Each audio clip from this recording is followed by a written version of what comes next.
ॐ श्रीगणेशाय नमः। श्रीविष्णवे नमः। श्रीविष्णुस्तोत्रम्। महादेव उवाच विष्णुर्जिष्णुर्विभुर्देवो यज्ञेशो यज्ञपालकः प्रभविष्णुर्ग्रसिष्णुश्च लोकात्मा लोकपालकः केशवः केशिहा कल्पः सर्वकारणकारणम् कर्मकृद्वामनाधीशो वासुदेवः पुरुष्टुतः आदिकर्ता वराहश्च माधवो मधुसूदनः नारायणो नरोहंसो विष्णुसेनो हुतासनः ज्योतिष्मान् द्युतिमान् श्रीमानायुष्मान् पुरुषोत्तमः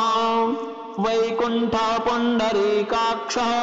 कृष्णः सूर्यः सुरार्चितः नरसिंहो महाभीमो वज्रदष्ट्रो नखायुधः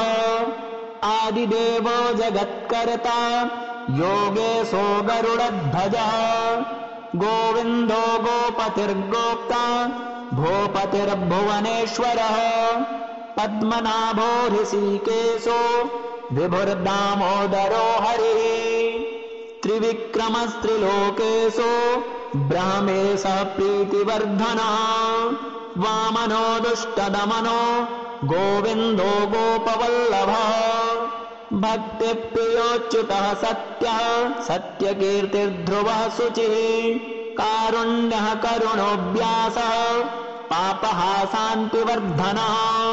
सन्न्यासी शास्त्रतत्त्वज्ञो मन्दारगिरिकेतनः बदरी निलयः शान्तस्तपस्वी वैद्युतप्रभः भूता वासो गुहावासः श्रीनिवासः श्रियः पतिः तपोवासो दमोवासः सत्यवासः सनातनः पुरुषः पुष्कलः पुण्यः पुष्कराक्षो महेश्वरः पूर्णः पूर्तिः पुराणज्ञः पुण्यज्ञः पुण्यवर्धनः शङ्खी चक्री गदी सार्ङ्गी लाङ्गली मुसली हली किरीटी कुण्डली हारी मेखली कवची ध्वजी जिष्णुर्जेता महावीरः शत्रुघ्नः शत्रुतापनः शान्तः शान्तिकरः शास्ता शङ्करः शन्तनुस्तुतः